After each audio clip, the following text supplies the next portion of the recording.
Hey everyone, welcome back to another video. In this one, I'm taking a look at Domino.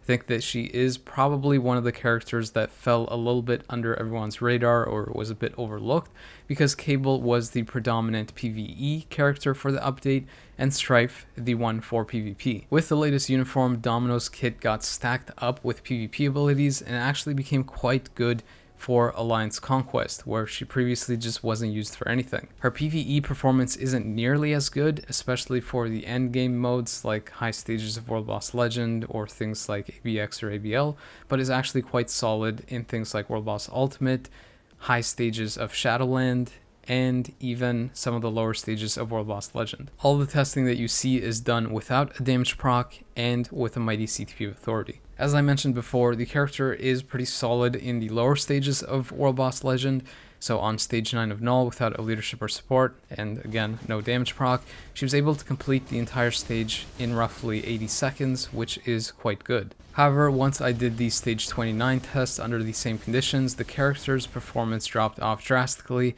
and she was barely able to complete the first phase in that 2-minute window to complete the fight entirely. I think that she still can complete this fight, but it's basically going to be with almost no time left over. I think the main reason for her fall off is because her damage accumulation is based off damage taken instead of damage dealt like most other PvE oriented characters, so she really has to wait around a lot of times to fill that up and do the max amount of damage for her combo. Otherwise, she just goes into her rotations multiple times, doing minimal damage and also losing time that way. I really wouldn't recommend building this character for PvE. There are far better options and is way better for PvP. But if you do want to end up doing that, CTP of Energy can work. She is proc friendly if you end up canceling the 3 a little bit earlier. Other than that, you can just go with a Rage because that seems to work for pretty much every character now. Her usage in ABX and ABL is pretty much non-existent because taking damage in this mode just really doesn't work when you're just rushing to deal as much damage as you can, and not to mention the fact that there just are so many better options than her for this, even if you can't get T4 or even T3 characters. Her performance in Giant Boss Raid Dormammu is equally not that great just because you have to sit around a lot of times just waiting for the opponent to attack for you to be able to go into your combos, whereas other characters can just constantly keep going through their combos without having to wait. If you're curious about her rotation, you essentially just do a 3 and you delay cancel after you see the shot go through or the damage numbers pop up. Then you just do a 4 and very slight delay cancel once the fire kind of appears into your 5th skill. Once you have your awakening skill, you essentially just use that before or at any point throughout your rotation. So I haven't really painted a great picture of the character yet, but what she lacks in PvE, she greatly makes up for in PvP. So some of the great effects that they gave her defensively are she now has native guard break immunity, so you can pretty much use any CTP for her without worrying about getting guard broken. She also has 30% damage reduction, which goes up to 70% from an effect that she has on her 5th skill, which gives you an additional 40% when that's activated. On top of that, most of the skills that the AI rotates through have partial iframes, and she also has guaranteed dodge, so she is a little bit tough to hit, and even when she does get hit, she has that damage reduction as backup. Her 3rd skill is a really powerful iframe ignore counter skill, and oftentimes counter skills can end up being a bit clunky, but because she has that guard break immunity natively and super armor on the skill, she does end up becoming pretty much immune to super guard break, so oftentimes the 3rd skill can end up going through. Most of Domino's offensive capability does revolve around the 3rd skill because it is the iframe ignore skill that can pretty much trigger at any point. It has 40% penetration to all sources and has that damage accumulation for damage taken, meaning that when it does trigger, it oftentimes will end up being a one-shot. If the opponent still doesn't die, it has the very rare effect that it also reflects damage to the opponent at the same time. So again, if they don't survive and they start attacking Domino afterwards, they'll end up reflecting or getting reflected back the damage that they deal to her.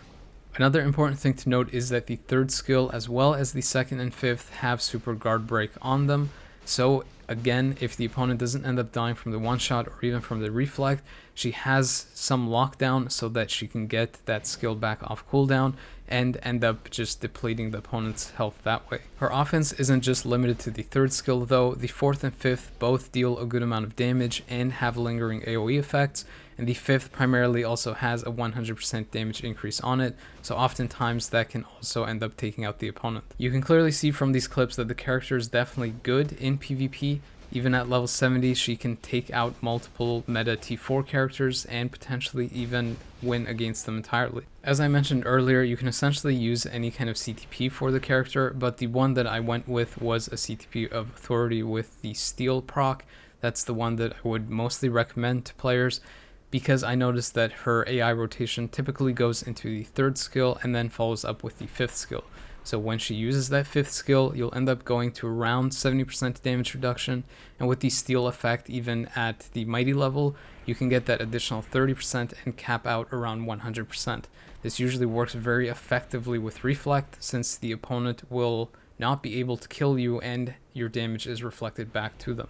I didn't really opt for something like a Refinement because she doesn't use her fourth skill too often to get that healing, and because her base health is kind of low, so I figured that she would get more survival from the Invincible and Steel effect stacking up. But honestly, I think that you can make pretty much any defensive CTP work. You could even use a Transcendence if you want, since you already have the Guard Break immunity. You could even potentially try a CTP of Greed, since she opens with that iframe ignore, but I didn't really opt for that because she waits to counterattack as opposed to attacking fairly quickly. Her performance in Alliance Conquest was really solid for a solo character. On the first test, I just wanted to see how many of these characters she could end up wiping. She basically took out all of the meta characters and only ended up dying to Mysterio because she had taken too much damage from the initial burst of the other characters.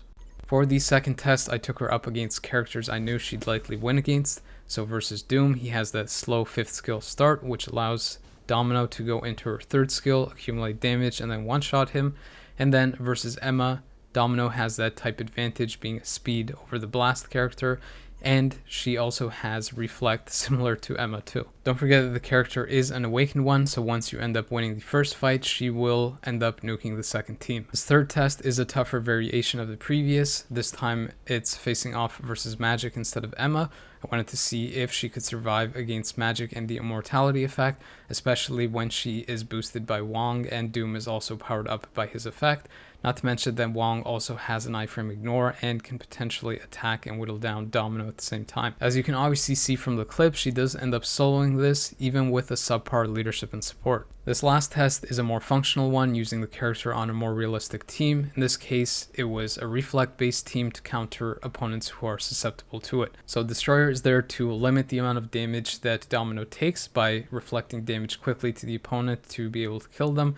Domino also is there for Reflect, but acts as a functional offensive character that can fight and beat some of the characters paired up with ones like Jean and Adam Warlock and other characters that are susceptible to Reflect. Just as a quick note, I'm not really going to be covering Omega Red's performance in PvE. I do have some clips of his usage in PvP and he seems decent there.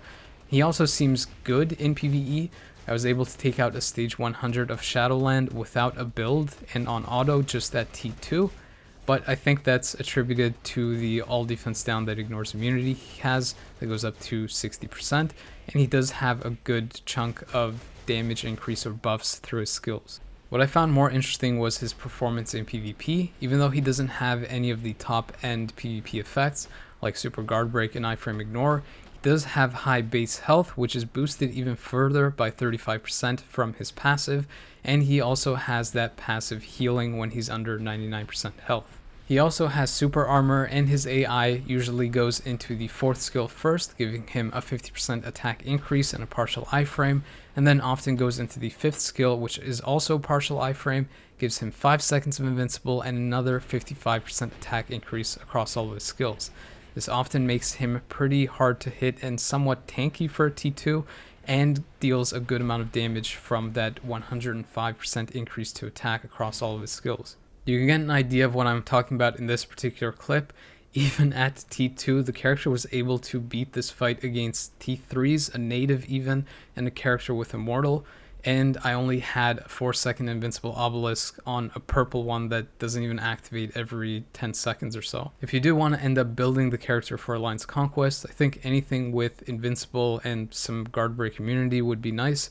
I personally opted for a CTP of regen after I did this test, since I think it really fits with his kit of very high health and constant healing, as well as even an active heal that he sometimes activates, and it really helps fill up that shield and heal back the health that he's lost. So that pretty much covers Domino, and I guess Omega Red too. I know that his T3 just got announced with the patch, so I guess I can do some additional testing afterwards, but it'll mostly just be for PvP. It's pretty obvious from this video that I would suggest that you would only get Domino or build up Omega Red if you play Alliance Conquest. Outside those modes, I don't think these characters are really going to give you much value at all. Also, before I forget, I'm giving away crystal coupons for this month as well as last month together. So whoever wins will get about 600 crystals, I believe.